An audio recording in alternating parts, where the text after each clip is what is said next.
Some breaking news. Rapper Lil Durk is charged in a murder for hire plot. Lil Durk's real name is Durk Bank, and he is from Chicago. This is his mugshot from Florida, where he was arrested last night. This comes only hours after 5 people associated with his music business were also accused in taking part in that for hire plot. Now, the plot targeted rapper Quando Rondo's cousin, who was killed in 2022.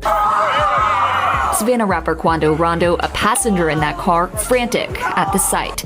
It all started at this mobile gas station at 5:30 Friday evening. LAPD says witnesses heard multiple gunshots, then watched a couple cars zoom off.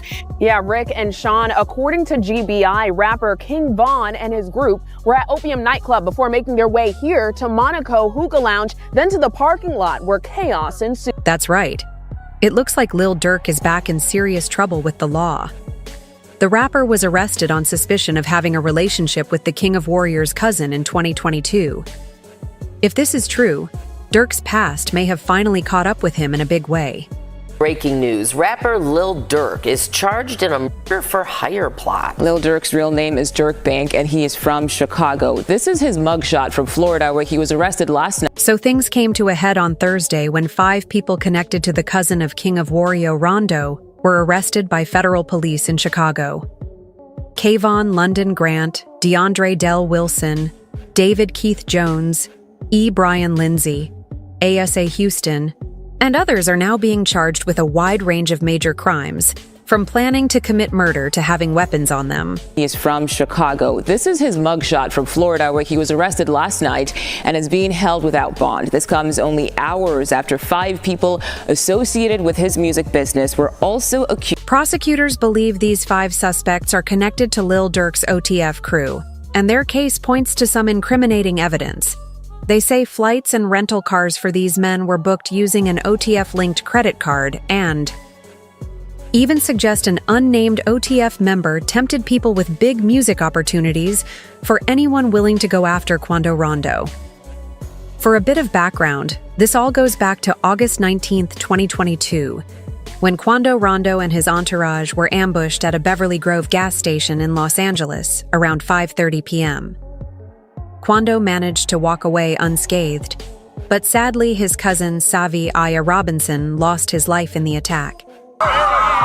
Savannah rapper Quando Rondo, a passenger in that car, frantic at the sight. It all started at this mobile gas station at 5:30 Friday evening. LAPD says witnesses heard multiple gunshots, then watched a couple cars zoom off. Enforcement suspects. The hit was a direct response to King Von's death, a close friend of Durk's, who was shot by someone from Quando Rondo's crew after a fight broke out outside an Atlanta club back in 2020. Charges against V's. Accused shooter Timothy LOL. The leaks of information about Tim were eventually dropped, which many people think may have inspired Durk to take matters into his own hands. Now Durk has had his fair share of legal problems over the years, but King Von's death seemed to be the start of an even darker chapter for him. In 2019, he and Vow were charged with attempted murder in Atlanta for allegedly shooting at and robbing a man. The charges were eventually dropped in 2022, keeping Durk out of jail at the time, but it didn't last long. The latest twist is that all of this trouble came from an anonymous insider who leaked some serious insider information. This source, choosing to stay anonymous and speaking through a middleman for safety, claims Durk's tough public image is more of a front. Behind the scenes, he's really scared of getting into more trouble with the law. These leaked facts show a side of Durk that's rarely seen, a side that might have a lot more to lose than he lets on. And he told me he was scared to get locked up in prison. The man's got 6 kids. Or wouldn't he be? Anyways, for those of you who don't know Durk too well, here's some recap. To truly understand the full story behind what shaped Lil Durk's life, we've got to go way back to 2011, where it all started with his first big legal incident. His run-ins with the law from 2011 to 2016 weren't just a phase. They ended up being a core part of his journey, defining both his personal life and his career in ways many fans might not even realize. Starting as early as 17, life was anything but smooth for Durk. He was grinding just to make ends meet, putting in work just to scrape by. But no matter how hard he tried, It appeared he kept running into dead ends. My boy Durk first caught a charge. Life was tough on the streets of Inglewood, you know. Myself, Durk, and some of the family used to live at his grandma's house, but we didn't have nothing, so we looked to the street. Eventually, the frustration got the better of him, and he made some life-changing decisions. With few options and his back against the wall, Lil Durk started getting involved in crime to make it through, and soon he joined the ranks of one of Chicago's most infamous gangs, the Black Disciples. Around that same time, he welcomed his first child into the world, adding even more pressure to an already difficult situation. Surviving was a daily fight that seemed almost impossible. Joining the Black Disciples led to a series of events that landed Durk in his first big brush with the law in October 2011. One night, while driving with one hand on the wheel and a bottle of liquor in the other, he was pulled over by the cops. A quick search revealed a loaded gun in his car, and he was taken in, although he was let out on bond. Trouble soon found him again in 2012, landing him a 3-month sentence. Apparently, those 3 months behind bars forced him to take a step back and think about his choices. Later on, Durk opened up about how that EXP experience made him seriously consider a different direction. Yeah. And, I was like, man, I'm gonna stay out the streets. And I was like, I just got signed. But being in Chicago, man, I don't know. Wrong place, wrong time. Determined to make a fresh start, he turned to rap, using social media platforms like YouTube to put himself out there and start building a following. It wasn't long before his hard work paid off. His early singles, Sneak Dissing, and I'm AITA, started gaining TR action, catching the attention of big names like Chief Keef and French Montana. His career quickly started taking off, and his music began spreading from Chicago to bigger audiences. By 2013, he'd already dropped 4 mixtapes, with the buzz around him leading to a partnership between his collective, Only the Family, and DeJam Recordings. His 2013 mixtape even got major recognition from Rolling Stone, who ranked it as one of the year's best. But just as things seemed to be on the upswing, he got into trouble again. This time he was caught with a loaded .4 caliber weapon as a felon on South Green Street in Chicago. He posted a $0,000 bond, and his lawyer presented 9 affidavits from witnesses attesting to his innocence. Luckily, one witness even stepped up to claim the gun, helping him sidestep further trouble. It's no surprise that all these experiences played a big role in molding Durk into the artist he is today.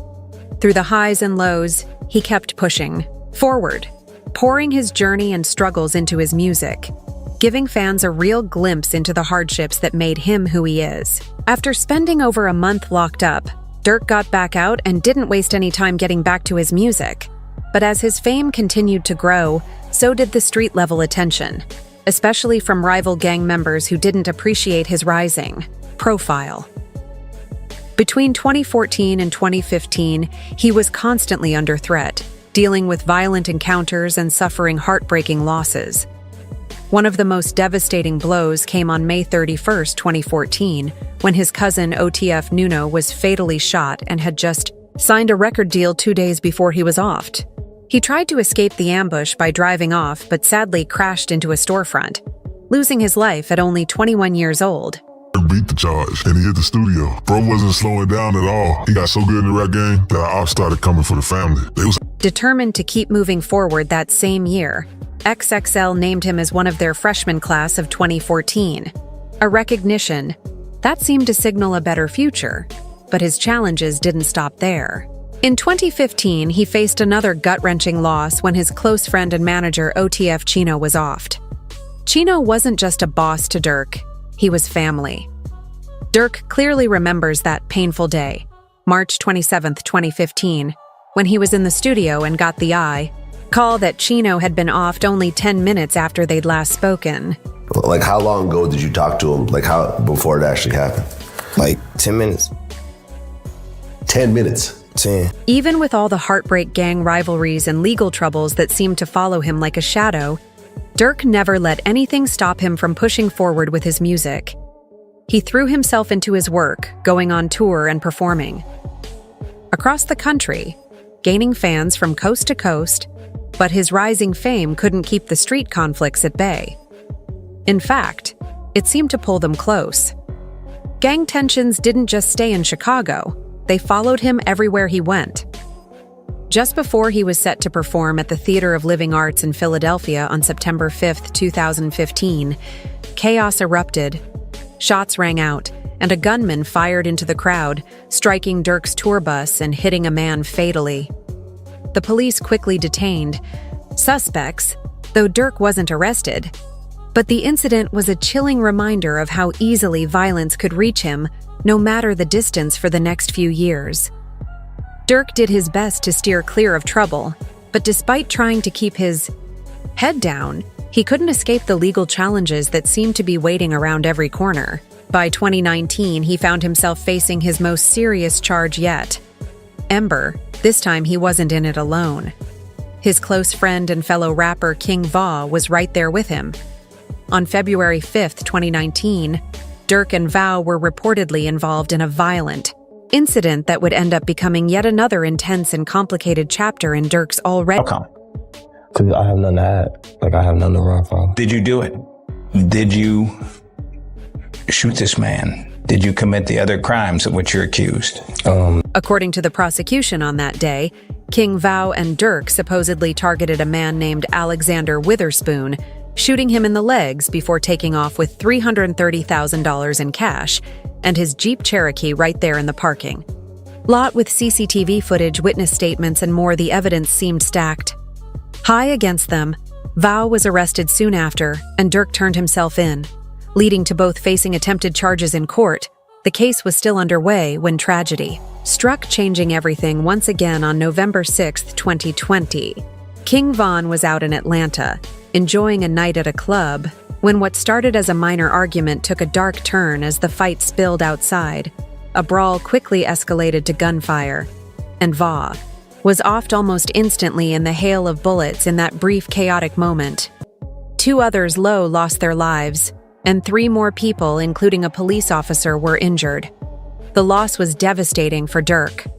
Von was more than just a friend, they were like brothers, and Durk was left to grieve in the middle of his own high-stakes legal battle. Finally, by 2022, Durk was set free from those charges, but the weight of Von's death didn't seem to lift. Rumors started swirling that Durk wouldn't let his friend's murder go unanswered. Harm my people. I can't with you. I'm not into it with you. Like, if I see you, I ain't saying, like, I'm finna— People began talking, claiming that Durk had set up a hit on Quando Rondo in 2022. Word was that Rondo's crew had been behind Von's King, and Durk allegedly wanted revenge. The attempt didn't reach Rondo, but it left his cousin Lil Po dead. Though Durk was briefly taken in by the police, he was released not long after. Now, with the investigation winding down and evidence reports reportedly pointing back to him, Durk may be facing a harsh truth once again, and he might not be able to sidestep the consequences this time.